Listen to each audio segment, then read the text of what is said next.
till the day that we don't need you. Don't go for help, no one will heed you.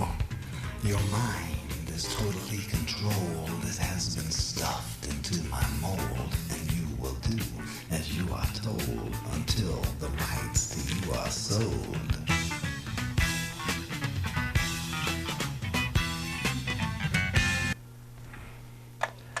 And they're not wrong. You know, to buy cannabis, you need to have get out your ID, and they scan it, so they know Big Brother is watching you. So if you really want to shop at those silly dispensaries and divulge your ID, that's up to you.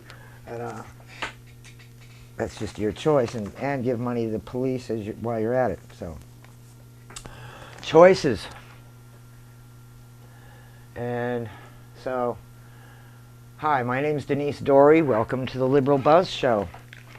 And I was telling the Democratic Party the meaning of liberal so that certain members of the Democratic County Central Committee would stop making changes to the Sanctuary City law, so that, anyway, we went up against them. So I'm going to be uploading those videos in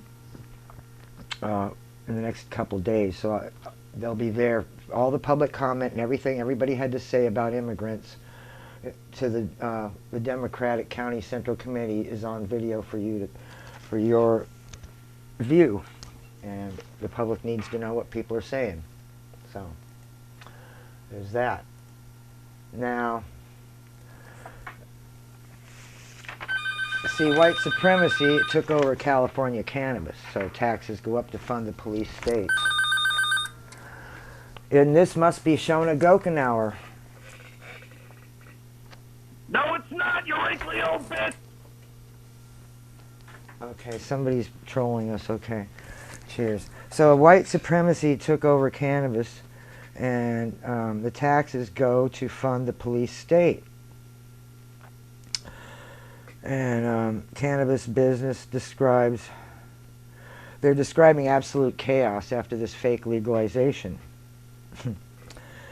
In light of the new state rules for labeling, testing, packaging cannabis products. And oh boy, this is beyond annoying while we're talking about labeling cannabis. Remember when we used to like to put our stash in little places, you know, like maybe, I don't know, your watch pocket of your jeans, or, I don't know, for girls, put it in your bra. Shona. Okay. So somebody's giving a calling. It happened to Frank's show too, so we're getting trolled. It's cute. I'll have Shona ring up my mobile. I'll text her, because she's supposed to call. Otherwise, I use Twitter. I have a Twitter account. It's Denise Dorey, right here, Denise Dorey. And I've got a lot of things on there that, besides talking about cannabis, we deal with just civil rights issues, so check it out.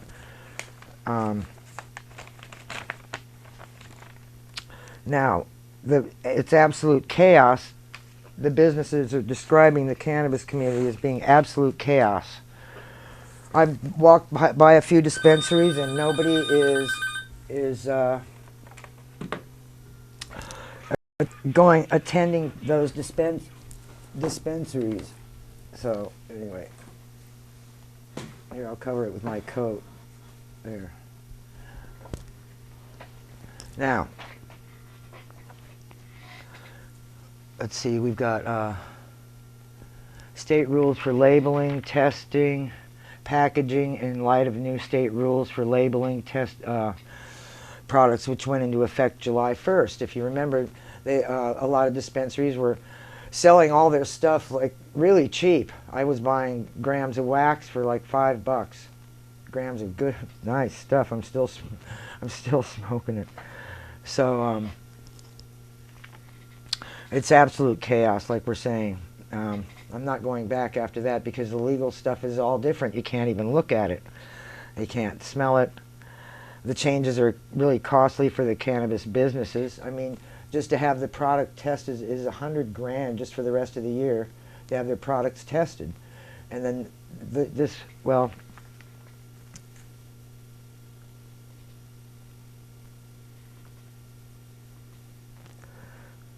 now I'm going to tell Shona to call my cell phone because of trolls.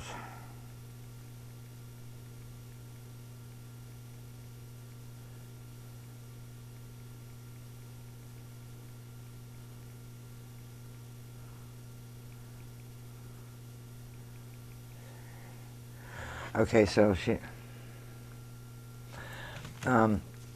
okay, so I could do this show without Shona if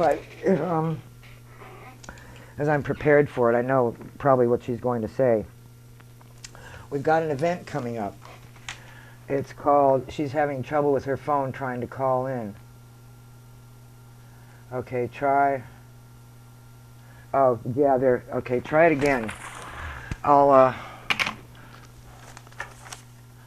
Okay, she's having trouble because the troll was calling. Try calling now.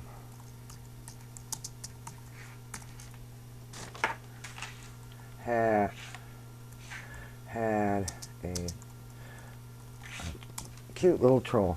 Okay, so next, what we got, because they're not going to silence us, they might just, look cute for a minute, but it's not going to, stop the message. He can't stop the message. Now the cannabis businesses. Here, let me call her phone. Let's see. Try this. Oh, there she is. Okay, never mind. Shona. Hey, Denise? Yeah. Hey, okay, finally got on to tell you you look like...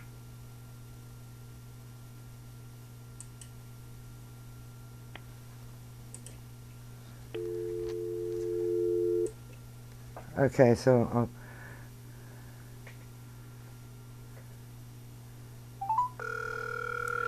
let's get Shona on the air. Okay, so hey Shona, I had a troll that was really obnoxious. It was cute. I'm sorry, are you on the air? Yes, I've been on the air for a little while. I was talking about the absolute chaos in light of new state rules for labeling, testing, and packaging cannabis. Okay, great. Are we on the air now? Yes, we are. The cannabis product. Great. We got around the communicator breakup here. Yeah. It's been rough. We've had a lot of communication disruption within the last week or so, which, a lot of the authentic activists have been experiencing a lot of gaslighting from various sad clandestine clowns. But nonetheless, we've managed to connect, and the chaos that's been created by this labeling and all of these things is really so secondary crises that we are about to face in cannabis.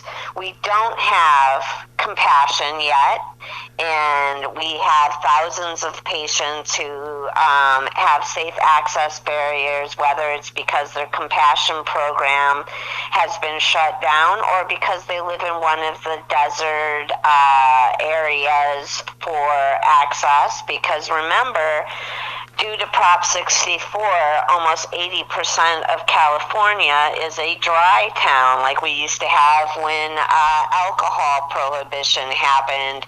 You had these dry towns, right? Yep. So unfortunately, we've mimicked the alcohol prohibition in two ways. We have the opt-in and opt-out problem, and we have the heavy distributor industry lobbyists, right? So to my understanding, California has 4 alcohol distributors for the entire state. Now, I might be wrong about that. It's not my area of expertise. But when you push everything through this distributor, you end up with a lot of issues in just getting good products to consumers and patients. And the distributor lobby was very heavily influenced Prop 64, along with the elite sort of cannabis cults in California. And the result has been that now we have bare shelves in the legal market and in the people's market, or what used to be called the black market or the unregulated market. You have a huge surge, which in some ways, of course, the people's market has good and bad aspects with it. And you have, unfortunately, created a system that does not work at all. But primarily, I'm so less concerned with child-proof packaging and labeling than I am that the very patients that made this possible cannot access their medicine. It is extremely ass-backwards and extreme influence of just incredible elitism. And you know what really is a slap in the face? This stupid card system. Now, having to go to a general practitioner for a card, and the whole point of our community was that the practitioners, the doctors, didn't really know anything about cannabis. Am I right? So, it was whatever condition provides relief. Ahead of the game, and I don't think the problem necessarily is the doctors. The problem is the pricing, and the problem is that they want to go in and limit the conditions, because the goal here by the elite cults is to minimize, to make so microscopic the medical quote-unquote industry, to take the medicalization out of it and make it just a commodity like beer, just wipe it clean of all culture and all types of sharing, sort of, right, for lack of a better word, socialist type of sharing that happened in the cannabis community. So they're destroying patient access and collective gardens by January, and the card is a critical part of it. That card should cost no more than a driver's license. And it should be private information, confident. Whatever happened to patient-doctor confidentiality? Whatever happened to that? Confidentiality is still there. They can't violate HIPAA. They can't go and tell your diagnosis to anyone else. But what we had is the ability for a general physician to be able to decide between the patient and the doctor if cannabis was the correct route. And that's what's being taken from the people, and that is completely absurd, because the patient and the doctor know if cannabis would help that patient's particular situation, not, a list of, hey, you have to have seizures or cancer or this form of advanced AIDS or whatever to qualify as medical. So it's a huge,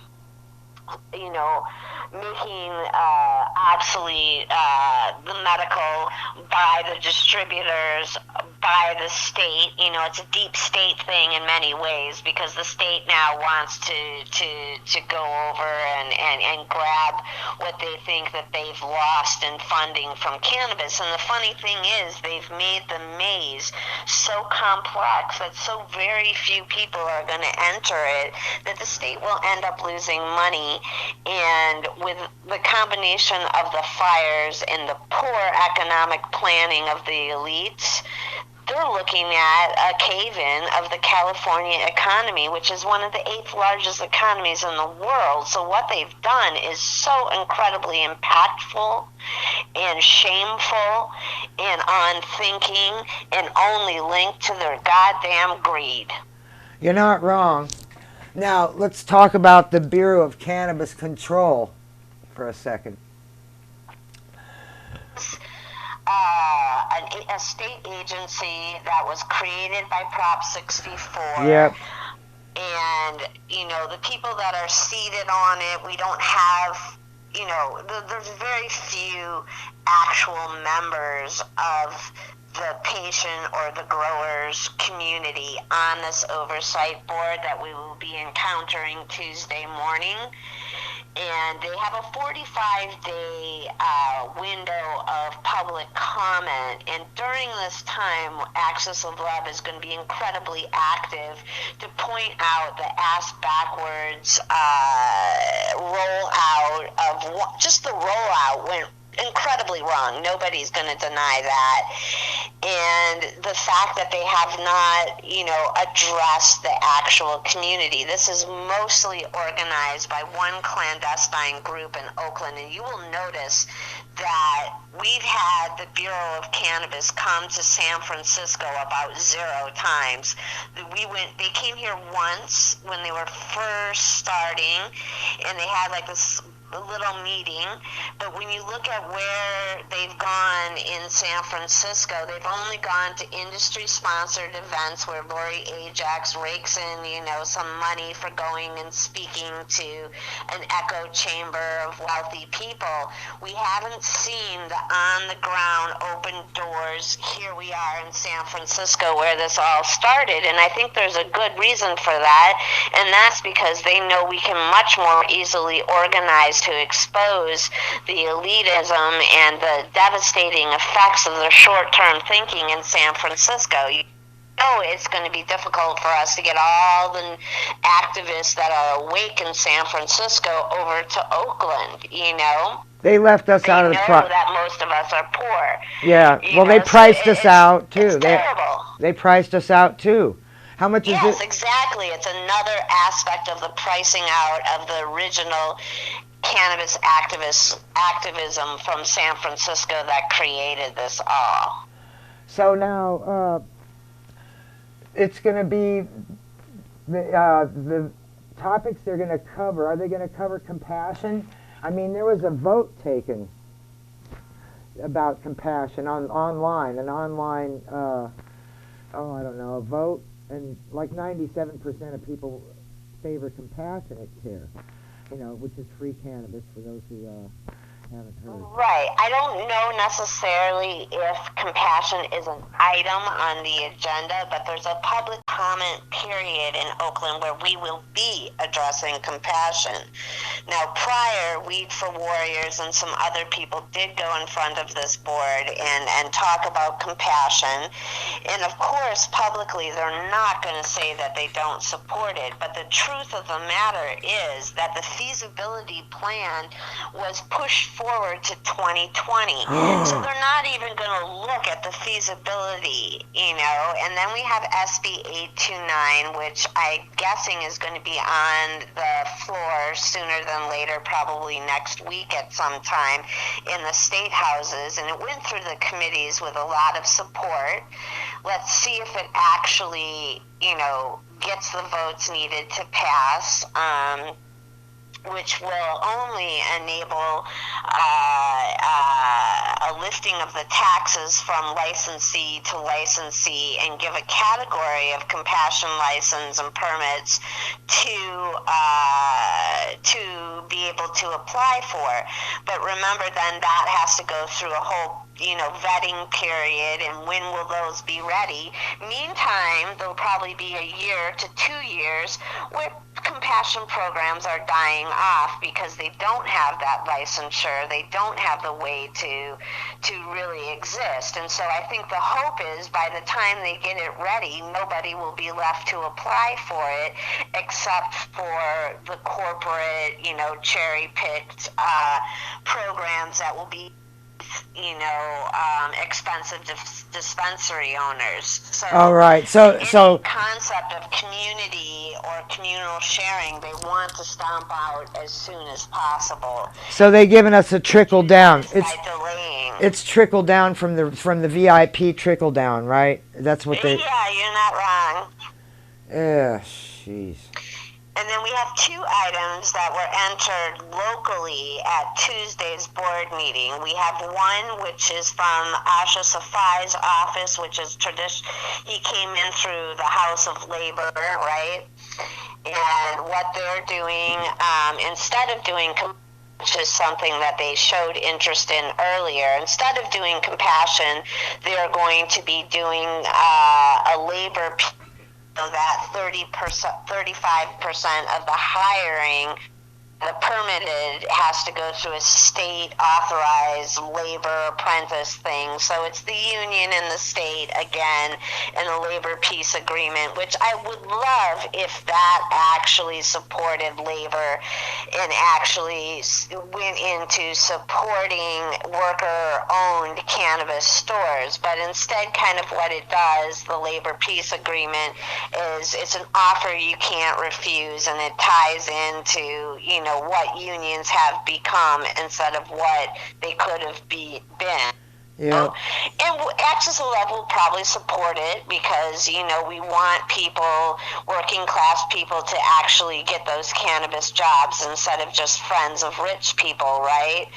You know, which was what's happening in the past. You know, first it was disabled people, and then they did a switch over, and it was friends of the able-bodied elite that got the jobs at the dispensaries, and that definitely needs to change. And I support Supervisor Safai in seeing that, but it doesn't do anything to get the disabled worker back in there, you know, at part-time or you know, even smaller than part-time percentages, so that people don't lose, you know, benefits and etc., which was what was done at the get-go.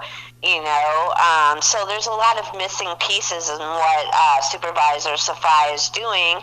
And, you know, another missing thing, which we don't know, you know, maybe in the future, Suha, who we were working with in Safai's office, will go forward with something with compassion.